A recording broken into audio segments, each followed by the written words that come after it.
গাইবান্ধা ৪ আসন থেকে নির্বাচিত মাননীয় সংসদ সদস্য জনাব মোহাম্মদ শামীম কায়েসার, আপনার সময় ৬ মিনিট। ধন্যবাদ। আসসালামু আলাইকুম রহমতুল্লাহ। আলহামদুলিল্লাহি ওয়াহদাহু ওয়াসসালাতু ওয়াসসালামু আলা মান লা নাবিয়্যা বা'দাহ। মাননীয় স্পিকার, আপনাকে ধন্যবাদ। সেই সাথে আরো একবার ধন্যবাদ দিচ্ছি, বিগত এর আগে একদিন আহলান ওয়া সাহলান মারহাবান বিকুম নামের সাথে নাম মিল থাকার কারণে যাতে বেশি সময় না নেই সেজন্য আপনার আদেশটা আমি মাথা পেতে নিয়েছিলাম। এজন্য আপনাকে অগ্রিম ধন্যবাদ দিচ্ছি। আমাকে আরো 2 মিনিট সময় ইনশাআল্লাহ বাড়িয়ে দিবেন সেজন্য। জি মাননীয় স্পিকার, যেটা না বলেই পারছি না, আমাদের এই গণভোটের 4টি প্রশ্ন থেকে এর আগে বিজ্ঞ আলোচক অন্যান্য মাননীয় সদস্যবৃন্দ বলে গেছেন যে 3টা আমরা না হয় হা দিতাম, একটা না হলে আমি কি করব। তো কিছু কনফিউশন সোশ্যাল মিডিয়া এখনো যদি ইফ উই গো ব্যাক তাহলে দেখতে পাবো যে এই গণভোট বুঝে না বুঝে যেভাবেই হোক হা দেয়াতে কিছু কনফিউশন হওয়ার সম্ভাবনা তৈরি হয়েছিল যে শাসনতন্ত্রের মূলনীতি সর্বশক্তিমান আল্লাহর উপর পূর্ণ বিশ্বাস ও আস্থা, এটা আবার কোনো একটা সমস্যায় পড়ে যায় কিনা, বাদ পড়ে যায় কিনা। তা আলহামদুলিল্লাহ, আমি অত্যন্ত শ্রদ্ধার সাথে ধন্যবাদ দিতে চাই বাংলাদেশের অভিভাবকত্ব, দৃঢ়তা, দেশপ্রেম এবং অভিজ্ঞতার যে অবিসংবাদিত মাননীয় প্রধানমন্ত্রী জনাব তারেক রহমান, তিনি এই সংসদের, মহান সংসদের দেয়ালে দেয়ালে সর্বশক্তিমান আল্লাহর উপর পূর্ণ আস্থা ও বিশ্বাস লিখে দিয়ে সেই কনফিউশনটাকে দূর করে দিয়েছেন। আমি তাকে ধন্যবাদ জানাতে চাই।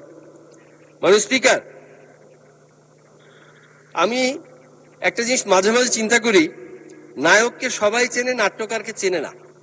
গায়ককে সবাই চেনে, গীতিকারকে চেনে না। মাননীয় স্পিকার, আমি শ্রদ্ধার সাথে ধন্যবাদ দিতে চাই এই মহান সংসদের আনাচে কানাচে প্রত্যেকটি এখানকার যত কর্মকর্তা কর্মচারী রয়েছেন, যারা বিভিন্ন সময় আমাদের সমস্ত ফ্যাসিলিটেশন করে আমাদেরকে এই সংসদকে কার্যকর করে রেখেছে, আমি তাদেরকে ধন্যবাদ দিতে চাই।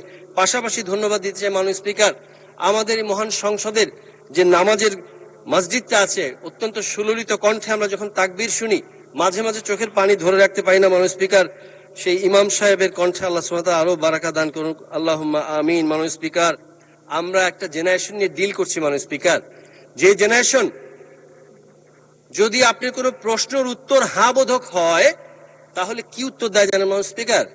আবার জিগায়। উত্তরটা ইয়েস, হ্যাঁ, এটা না দিয়ে তার উত্তর হয় আবার জিগায়। এই জেনারেশন আমাদেরকে ডিল করতে হবে মাননীয় স্পিকার, এদেরকে কানেক্ট করতে হবে মাননীয় স্পিকার। আমাদের মনে রাখতে হবে আমরা যার ধন্যবাদ প্রস্তাব দিচ্ছি, অবশ্যই আমরা ধন্যবাদ দিচ্ছি।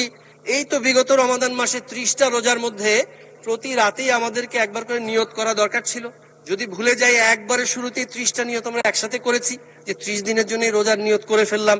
তেমনি ভাবে মাননীয় স্পিকার 6 মিনিট প্লাস ইনশাল্লাহ যদি আপনি 2 মিনিট দেন 8 মিনিটে এই 45টা পয়েন্টের ধন্যবাদ আলাদা করে কিভাবে দিব মাননীয় স্পিকার? একবারে 45টা ধন্যবাদ দিয়ে দিচ্ছি, তবে কারণটা বলি মাননীয় স্পিকার। আল্লাহ রাসূল সাল্লাল্লাহু আলাইহি ওয়াসাল্লাম বলেছেন কুল্লু বানি আদম খাত্তাউন, প্রত্যেক আদম সন্তানই ভুল করে, অন্যায় করে, পাপ করে। ওয়া খায়রুল খাত্তাইন, পাপীদের মধ্যে সে সর্বোত্তম পাপী। পাপীর আবার সর্বোত্তম হয় মাননীয় স্পিকার। দেখুন কেন হয়? আত-তাওয়াবুন, যারা তওবা করে। এমনও দেখেছি যে নির্দিষ্ট দায়িত্বে গেলে নাকি আপনার পা ছুঁয়ে সালাম করার সৌভাগ্যটা আর হবে না, এই ব্যাপারে আফসোস করা থেকে একজন মহানুভব ব্যক্তি, আল্লাহ তাকে তওবার সুযোগ করে দিলেন, নসিব হলো। তিনি বুঝতে পারলেন যে একজন ফ্যাসিস্ট ছিল। এই ফ্যাসিজমটা যে বুঝতে পেরেছেন, এই কারণে ধরে নিচ্ছি তওবা নসিব হয়েছে, আল্লাহুম্মা আমিন। এই জন্যে ফ্যাসিস্ট বারবার বলার জন্য তাকে আমি ধন্যবাদ দিচ্ছি মাননীয় স্পিকার। তবে অবশ্য আমরা দেখেছি মাননীয় স্পিকার, যাদের তওবা নসিব হবে ভেবে শহীদ রাষ্ট্রপতি জিয়াউর রহমান এই দেশে রাজনীতি করার সুযোগ করে দিয়েছিলেন, যাদের তওবা নসিব হয়েছে ভেবে দেশনেত্রী বেগম খালেদা জিয়া তাদের গাড়িতে পতাকা তুলে দিয়েছিলেন।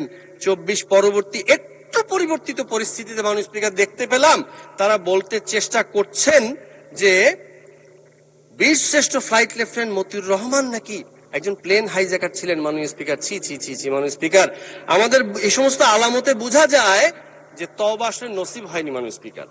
তো তারপরে আমরা যে কথা না বললেই নয়, আমি জুলাই সনদ বাস্তবায়নের এটা ঘাটতে গিয়ে প্রথমে যেটা দেখলাম, 47টা 48টার মধ্যে প্রথমে লেখা আছে যে ভাষা যেগুলো প্রচলিত আছে সেই সবগুলোতে स्वीकृति देওয়ার জন্য।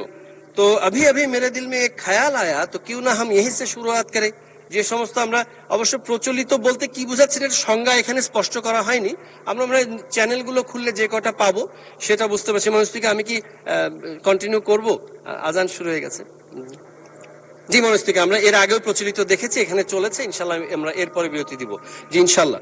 তো যেটা বলছিলাম যে আমরা যদি এখন চ্যানেলগুলো খুলি দেখবো প্রচলিত ভাষাগুলো কি। তো সেক্ষেত্রে আমরা দেখলাম এখানে আলহামদুলিল্লাহ সুম্মা আলহামদুলিল্লাহ আজ থেকে 20 বছর আগে মাননীয় স্পিকার আমার প্রয়াত বাবা গোবিন্দগঞ্জের মাটি মানুষের নেতা মরহুম আব্দুল মোত্তালিব আকন্দ তার ইন্তেকালের পরে আমি এখানে 32 গাইবান্ধাচার গোবিন্দগঞ্জের আপামর জনসাধারণের ভোট নিয়ে, ধানের শীষে ভোট নিয়ে এখানে আরেকবার আসার সুযোগ হয়েছিল মাননীয় স্পিকার।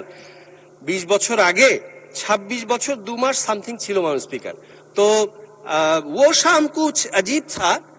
আমি দেখলাম মাননীয় স্পিকার ये शाम भी अजीब है। কিউ মাননীয় স্পিকার আমরা দেখলাম এখানে অনেক মাননীয় সংসদ সদস্যরা তারা বলছেন তারা নাকি ইতিহাসের সর্বকনিষ্ঠ সংসদ সদস্য। তো আমি আপনার মাধ্যমে দায়িত্বশীল যারা আছে তাদেরকে আমি একটু রিকোয়েস্ট করব। মাননীয় সদস্য, আপনার সময় আরো 2 মিনিট বৃদ্ধি করা হলো। জি আলহামদুলিল্লাহ, ধন্যবাদ। জাযাকুমুল্লাহ খাইরান মাননীয় স্পিকার। তো যেটা বলতে চাচ্ছি যে ইতিহাসের সর্বকনিষ্ঠ কেউ ছিলেন বা আছেন কিনা এটা যদি একটু আমরা জানার সুযোগ হতো ভালো হতো মাননীয় স্পিকার। মাননীয় স্পিকার দাবি দেওয়ার কথা যদি বলতে চাই তাহলে কি বলবো, আমাদের এখন তো টপ ডাউন অ্যাপ্রোচ চলতেছে মাননীয় স্পিকার। আই ওয়ান্ডার আগে যেটা হতো বটম আপ অ্যাপ্রোচ হতো, নিচ থেকে বলতে চাই চাই চাই নাই নাই নাই নাই, এখান থেকে একটা দুটো সিলেক্ট করে চেষ্টা করা হতো, আর বেশিরভাগ তো মেগা প্রজেক্ট এবং মেগা দুর্নীতি। এবার দেখছি মাননীয় স্পিকার টপ ডাউন অ্যাপ্রোচ, যে দেশের প্রধানমন্ত্রী 9টার অফিস 8:55 যায় সেখানে টপ ডাউন হবেই মাননীয় স্পিকার। আমার গোবিন্দগঞ্জে ইপিজেড বাস্তবায়ন হবে ইনশাল্লাহ মাননীয় স্পিকার। আমার গোবিন্দগঞ্জে বন্ধ রংপুর সুগার মিল চালু হবেই হবে ইনশাল্লাহ মাননীয় স্পিকার। গোবিন্দগঞ্জে শহীদ রাষ্ট্রপতি জিয়াউর রহমান তিনি মহিমাগঞ্জকে উপজেলা করার কথা বলেছিলেন, মাননীয় প্রধানমন্ত্রী নিজেই টপ ডাউন থেকে অ্যাপ্রোচ করে সেটার জন্য উদ্যোগ নিয়েছেন, সংশ্লিষ্ট মন্ত্রণালয় কাজ করছে মাননীয় স্পিকার।